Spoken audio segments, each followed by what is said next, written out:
Oh, hello.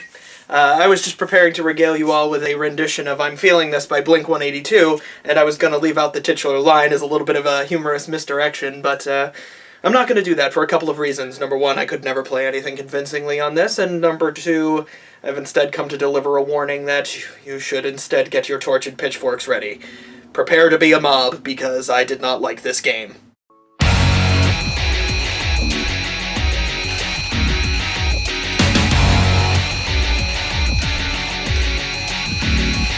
Hello and welcome to this nifty little video game series. Today we're going to be taking a look at Xenoblade Chronicles for the Wii. I'm your host Chris the Nerd, and for those of you who don't know, I write game reviews, and these videos exist essentially to abridge them into one short video for those of you who aren't going to want to read my lengthy explanation as to why I wasn't as enamored with this game as everybody else was.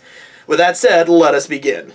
Xenoblade Chronicles was part of Operation Rainfall, a movement to bring 3 Japanese RPGs over to the Americas. Nintendo eventually caved and brought all 3 of those JRPGs over here, with the most popular of them being today's subject, Xenoblade Chronicles. You want proof of that? Zale and Aaron aren't in Smash, are they? The story centers around Shulk. Oh, that's right, I almost forgot this game was dubbed by British people, so every single name is said with careful enunciation. Let me try that again. The game's story centers around Shulk. I feel bad for whomever did the audio editing for this game because the amount of mic pop must have been ridiculous. Shulk is just your regular everyday normal guy who happens to find a sword that grants him the ability of foresight, plus is super effective against the enemy forces called Mechon. Like you do. Shulk's hometown of Colony 9 is attacked by the Mechon, and his love interest is taken out as well. This sets Shulk on a coming-of-age journey where he and a group of weirdos set out across 2 giant lands to defeat the bad guys. I will say this, the story, character, and world building for this game are great. I absolutely love it. This isn't just some run-of-the-mill JRPG story where an androgynous preteen saves the world by swinging around a giant sword that looks like it should break his wrist every time he swings it. It truly is a coming-of-age story where all of these characters have to find their own place in the world, and that it doesn't matter if they're just a spoke on a very large wheel, and that even those perceived as enemies are just trying to live their lives the only way they know how. It handles some very mature themes, and it deals with them all very well. That was a lot to have just said without any sort of punchline. I'm really feeling this? Question mark? Where it starts to lose me, however, is in the gameplay department. The game is severely hindered by being on the Wii. It's just a little too big for its britches. Don't get me wrong, this world is beautiful, teeming with life and character, but as soon as you try to interact with it, it starts to chug.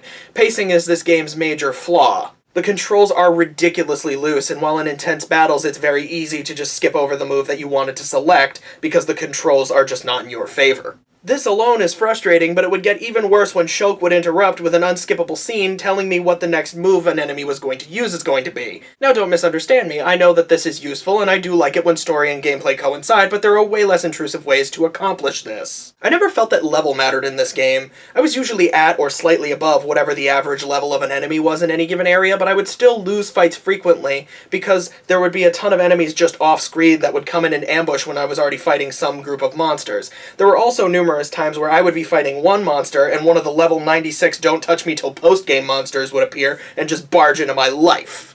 Overall, you're really going to want to read my full review of this game if you want a better explanation as to why I felt the way I did. These videos are supposed to be for jokes, not a bunch of jokers. I do reiterate that I really liked the story and I do think that it should be experienced, but the gameplay is just so frustrating because it's already so long on its own, and with all of the pacing problems that it has, it just made it that much more frustrating to sit through.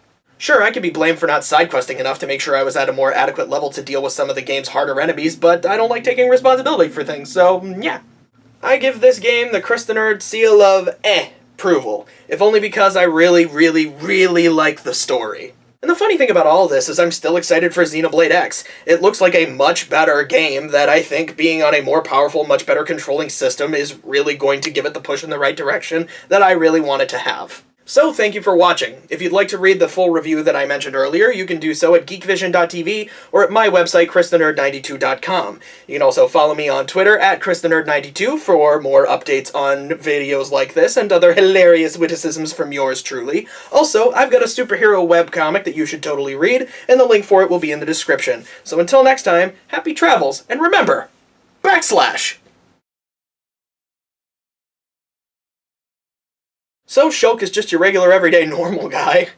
He's just a regular, everyday, normal guy. And his parents are really nice people, motherfucker. He's just a regular, everyday, normal guy. I'm just kidding, they were dead from the start, motherfucker.